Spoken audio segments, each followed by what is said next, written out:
કેશોદ શહેરમાં ઠેર ઠેર સોસાયટીઓમાં ગણેશ ઉત્સવ મનાવાઈ રહ્યો છે। દરરોજ રાત્રિના 9 કલાકથી 11 કલાક સુધી શહેર ગણપતિમય બની જાય છે।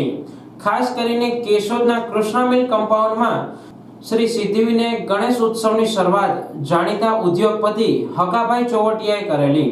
તેઓ વૈકુંઠ ધામ પામ્યા પછી તેઓના પરિવારમાં દિવ્યેશભાઈ અને બંટીભાઈ બંને પુત્રોએ આ પરંપરાને જાળવી રાખી છે અને સોસાયટીના રહીશોએ પણ ખૂબ જ સાથ સહકાર આપ્યો છે। શનિવારે શરૂ થયેલી સિદ્ધિવિનાયક ગણેશ ઉત્સવમાં આરતી સાથે પ્રારંભ કરી લાડુની પ્રસાદી ધરવામાં આવી હતી।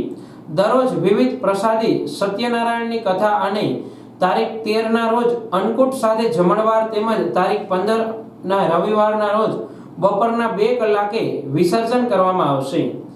આ ઉત્સવમાં દરરોજ રાત્રિના 9:30 કલાકે આરતી બાદ 150 બાળકોને નાસ્તો આપી રમતગમત રમાડવામાં આવે છે। ત્યારબાદ 10:30 કલાકે ડીજેના તાલે માત્ર સોસાયટીના બહેનો રાસની રમઝટ બોલાવે છે।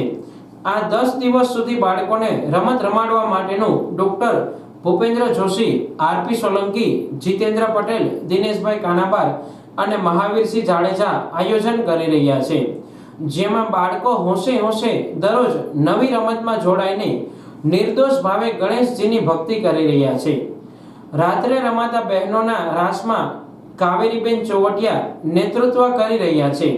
ખૂબ જ સરસ સ્થળ પર સુજ્ઞ ભાઈઓ બહેનોની હાજરીમાં ભારતીય સંસ્કૃતિ અને સંસ્કારનો પ્રથમ સ્થાને રાખી શ્રી સિદ્ધિવિનાયક ગણેશ ઉત્સવ સમિતિ કૃષ્ણમિલ કમ્પાઉન્ડમાં ગણેશ ઉત્સવ ઉજવી રહ્યા છે।